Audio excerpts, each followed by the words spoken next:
if you look at national statistics and go back to, since about the late 1980s, what you see, in fact, is that the middle class in this country is shrinking.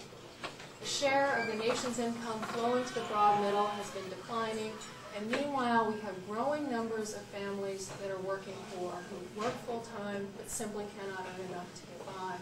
And the case that I make in the book, the argument is that there's a connection between that trend and between the rise of big box retailers and the kind of economic model that they have imposed. These are companies that are taking far more, as I said, out of our local economies than they're putting back in.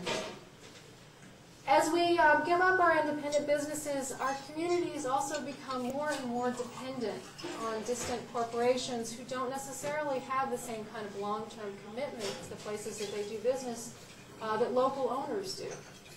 And we can sort of see that in the headlines now at how dependent our financial markets have become on a fairly small number of big banking operations.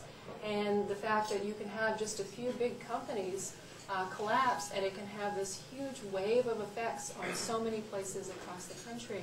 Our communities are becoming less and less resilient as we give up our local businesses and our ability to meet our own needs locally and to have a real diversity of ownership and roots in communities.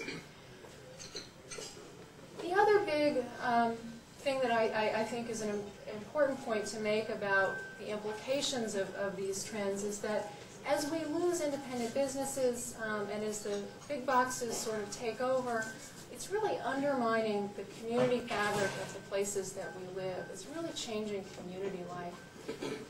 Some of the most interesting research that I did when I was writing the book is I found this group of sociologists at various universities around the country who've been working together and doing these studies where they would look at communities that have lots of locally owned businesses, and then they would compare them to communities that are similar in every other respect, except that they don't have a lot of local businesses. They're mostly just a few big corporations. And they found that there was a just striking difference in those communities in terms of any kind of measure of social and civic health. The local business communities had higher rates of home ownership. They had less crime, less income inequality. And people in those communities were also much, much more engaged in the places that they lived.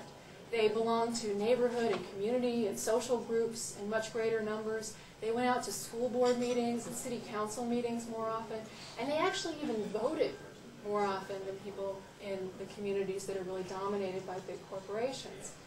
And I spend a whole chapter in the book sort of looking at, well, why is that? Why is it, what accounts for that trend? And I think there are two really important things.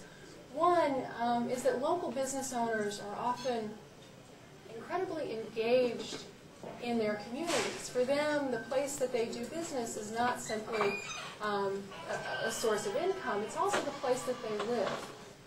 And that changes your business decisions. And you all who are business owners know this, that it's not just the bottom line that you're looking at when you make a business decision, but you're often also thinking about how is this going to impact my employees, how is it going to impact the community, the neighborhood that I'm in. That kind of calculation is not true for an absentee-owned corporation. They have little knowledge or really any interest in the places that they do business, and for them it's really a bottom line calculation. For independent business owners, those roots in the community also translate into much greater involvement in community organizations and much greater giving to local causes as a percentage of sales than you see from big businesses. You know, a lot of these big companies make a big deal about their charitable donations, but if you look, it's really a much smaller share that they're giving to local causes than the independent businesses that they often end up replacing. But the other reason I think that local business communities are so much healthier than communities without local businesses is if you are shopping, the way that you run your errands is to go to a local business or to a neighborhood business district or into a downtown where you're going in and out of stores that are owned locally, that changes your experience of your community in really meaningful ways. One way is that you're apt to know the people behind the counter, and they're apt to know you, and you have a relationship with them as someone that you see as you go into that business. But the other thing that happens is if you hang out and watch people interacting in a local bookstore or in a downtown area that's populated by local businesses, what you see is that people often run into their neighbors, run into people that they know in the community, and there are all these little conversations that go on in those environments, and it creates this sense of connection. People get to know one another, and they feel this connection to their communities that often leads them to get involved and to share information and to just be engaged in the places that they live. If you go hang out in the parking lot of a Target store, you know, and just sit there and watch what happens, you don't see any of that kind of interaction. You know, a parking lot has got to be among the most inhospitable places for human interaction, and what you see is that people get out of their cars, they arrive there typically alone, they get out of their cars, they make a beeline for the front door, they do their shopping as quickly as possible, and they get out. It's not a place, those stores are not places that provide, that really support community life.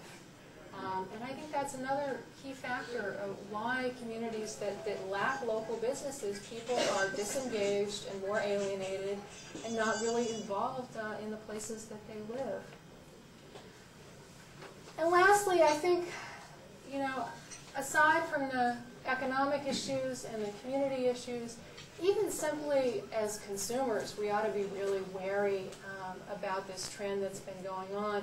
You know, we've gotten, our society, our culture has so trained us to think about price exclusively that we really lost sight of the idea of value. I did about 200, interviewed about 200 independent business owners when I was writing the book. All different kinds, I mean, just any kind of business that you can imagine. And one of the things that I always asked was, why did you go into business? Why did you start a bookstore? Why did you open a toy store? And, you know, usually the answer involves something about, well, I need to make a living. You know, it needs to be profitable. I'm in this to make a living. But almost invariably, you would also find that the reason they had started that business was because they were really passionate about books or about toys or whatever it was that they were doing. They had a level of expertise and a concern and an interest in that thing that just is absolutely unmatched by chain retailers. I remember one person in particular, a guy who had started a toy store in Maryland with his wife. They had both been teachers, and they were really interested in child development. And so they had opened this toy store. And he said to me, you know, there is not a toy on our shelves that I haven't personally played with. You know, everything that goes into my store is completely vetted by me personally before it goes on my shelf. And I was thinking a lot about that conversation this past fall when our newspapers were filled with those headlines of all those poison toys that were coming in from China that were on the shelves at Target and Walmart, coated with lead and who knows. And what was amazing when you watch these companies respond to that crisis was it became very clear that they have no idea really where these things are made or under what circumstances these products are made, and they don't really care.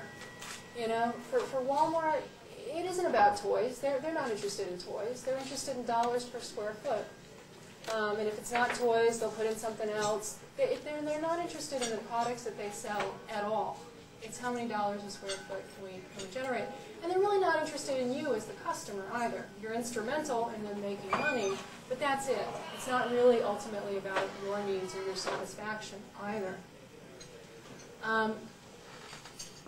That's, you know, just not the case with so many of our independent businesses, and I hope that we're going to become more aware as customers of what it is that we stand to lose if we allow the sort of passion and expertise that independent businesses possess to simply go by the wayside. I also think as customers we should be cautious about this idea that the big box is always going to deliver the lowest price. Already we have seen that as these companies gain market share, those deep discounts start to dry up. I think one of the most sort of glaring and obvious examples was Barnes & Noble and Borders. When they were growing like crazy in the 1990s, you may recall they were deeply discounting lots of books. You could go in there and they'd have many, many titles that were like 20% off the cover price.